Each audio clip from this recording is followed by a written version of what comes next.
Bismillahirrahmanirrahim. Assalamualaikum warahmatullahi wabarakatuh dan salam sejahtera. Apa khabar semua anak-anak murid cikgu yang disayang? Semoga semuanya berada dalam keadaan yang sihat walafiat dan juga dalam keadaan hati dan jiwa yang tenang dalam menghadapi hari-hari yang dilalui. Pada kesempatan yang sedikit kali ini, izinkan cikgu dan terima kasih kepada yang sudi mendengar, iaitu cikgu nak kongsikan tentang bagaimana kesediaan yang perlu kita ada, terutama untuk calon SPM 2020 yang akan menjalani peperiksaan SPM tak lama lagi. Tentunya ada rasa debaran, ada rasa sedikit kebimbangan, ada yang rasa excited, ada yang rasa teruja, yang seronok, tak sabar nak menghadapi tarikh peperiksaan itu supaya dapat melepasi hari-hari yang dinanti. Jadi dalam masa yang masih ada, you all masih lagi mempunyai kesempatan untuk meneruskan proses usaha, biarpun masa yang ada dah tak begitu banyak. Tetapi masa yang ada ini perlu digunakan dengan baik. Dan hari ini contohnya hari Jumaat merupakan penghulu segala hari, adalah hari yang indah, adalah hari yang salah satu hari yang mustajab untuk berdoa. Maka doalah yang baik-baik saja hari ini, berkata-katalah, berbicaralah yang indah-indah saja hari ini, dan mohon pada Tuhan apa yang diidamkan, apa yang dihajati, nak lulus semua subjek SPM, nak kredit semua subjek SPM, nak straight A ke, nak 8A, nak 7A ke, mintalah pada Yang Maha Kuasa, mohonlah pada Yang Maha Kaya, walaupun kita rasa kita tak layak untuk mendapatkan sesuatu yang sangat tinggi, tetapi dengan kelaikan Tuhan Yang Maha Kaya, Yang Maha Memberi, maka tidak mustahil apa yang kita minta itu akan ditunaikan oleh Tuhan. Jadi anak-anak murid cikgu yang disayangi, sebagai kesediaan yang paling penting ialah kesediaan mental dan kesediaan fizikal. Begitu juga dengan pengurusan emosi. Fizikal iaitu mesti jaga kesihatan. Kesihatan itu sangat penting. Contohnya, kalau kita pening, kita demam, sesama batuk pada hari peperiksaan, ia dah mengganggu perasaan kita untuk menjawab peperiksaan.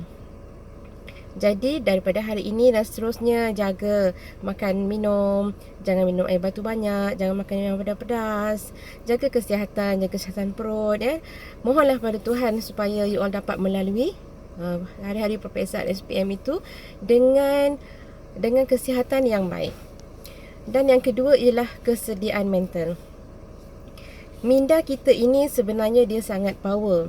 Minda kita ini sebenarnya dia menunggu je arahan daripada tuan dia. Jadi sebagai tuan jasad, kita mestilah arahkan kita punya minda ini sesuatu yang positif, supaya aura diri kita ini mempunyai aura yang positif sepenuhnya. Aura negatif tu kita abaikan, kerana apa yang kita fikirkan itulah diri kita. Apa yang kita sangka, itulah yang akan kita dapat. Jadi kita kena bersangka baik selalu supaya hati kita tenang. Jauhkan daripada perkara-perkara yang menakutkan. Jangan pernah takut dengan sesuatu yang belum pernah terjadi. Jangan takut dengan hari esok, kerana hari esok itu belum tiba. Kita hadapi hari ini dengan baik. Dan moga-moga kita harap hari esok dan seterusnya itu juga akan kita lalui dengan baik. Ingat perkara-perkara yang baik, dan yang penting tingkatkan keyakinan diri kita lebih daripada 90% bahawa kita percaya yang sesungguhnya kita sudah pun melalui proses 2 tahun lebih untuk proses persediaan ke arah menghadapi peperiksaan dengan bersemuka pada 2019 dan juga PDPR 2020. Kita pernah bersemuka dalam masa 2 bulan lebih, masa 2020, dan kita ada extra time untuk 2 bulan untuk 2021. Jadi ini adalah sesuatu yang perlu kita lihat ia sebagai satu ruang peluang dan juga pengalaman dalam kehidupan di mana you all perlu melalui SPM dalam situasi pandemik COVID-19 yang melanda dunia. Jadi apabila mental bersedia dengan baik, maka hati dan jiwa juga akan menjadi tenang. Di situ ia lebih mudah untuk kita uruskan emosi kita. Apa yang kita fikirkan, ia akan turun ke hati. Jadi kalau kita fikir yang baik, maka hati dan jiwa kita juga akan menjadi tenang. Bila jiwa tenang, maka di situ gelombang yang berlaku dalam minda merupakan gelombang alfa. Di mana gelombang alfa ni adalah merupakan satu gelombang yang boleh membantu kita untuk lebih memahami ataupun kita belajar tu kita rasa seronok, excited.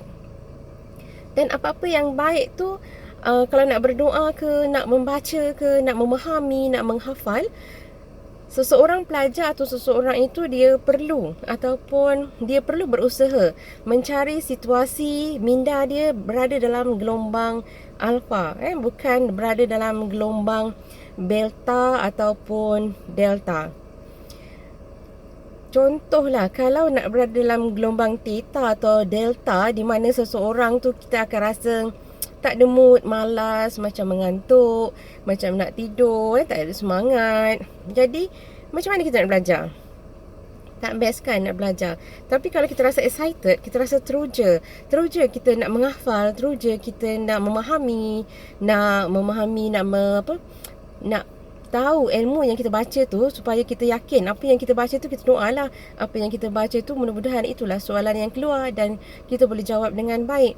Jadi kita baca tu dengan semangat. Jadi bila kita rasa bersemangat, seronok belajar tu, sebenarnya anda sedang berada dalam minda gelombang alfa. Itu sebenarnya kita kena tahu, kita kena kenal ya. Gelombang-gelombang minda ni kita kena belajar. Kita kena cari ilmu-ilmu tentang apakah situasi-situasi ataupun suasana yang boleh menggalakkan kita untuk mudah nak memahami ilmu. Dan seterusnya, pengurusan emosi sangat penting. Seandainya anda sedang mengalami ujian di luar kawalan, contohnya masalah keluarga, masalah kewangan di rumah, lagi masalah rakan sebaya, lagi masalah kesihatan, mungkin ada beberapa pelajar yang ada yang sedang sakit dan sebagainya, ada yang rasa stres, ada yang rasa takut, ada yang rasa bimbang dan sebagainya tu, itu perlu diatasi.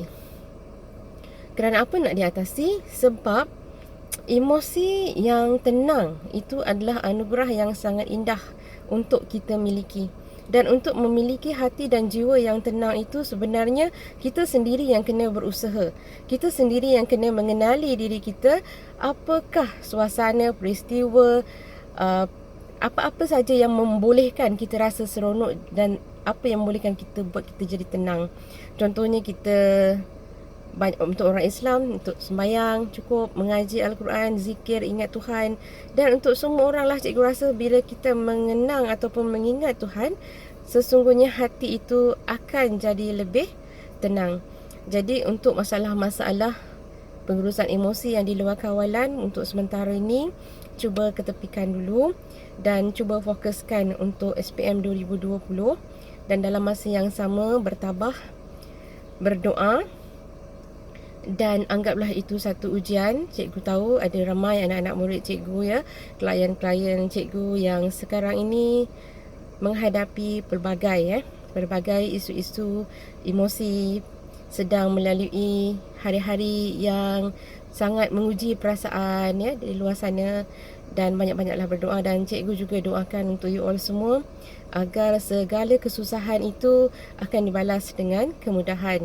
Dan semoga segala usaha yang you all buat, segala pengorbanan, segala jihad, segala semangat juang, segala kepenatan yang you all buat itu, mudah-mudahan Tuhan akan membalasnya dengan memberi kemudahan, kesenangan, keindahan dan kegembiraan di hujungnya nanti. Jadi kalau ada apa-apa masalah ya untuk anak-anak murid cikgu, terutama calon-calon SPM 2020, boleh PM cikgu secara personal, dan juga boleh juga PM kaunselor-kaunselor yang lain, dan kami sedia untuk mendengarnya. Jadi untuk hari ini sekian saja, kita jumpa lagi insya-Allah. Assalamualaikum warahmatullahi wabarakatuh.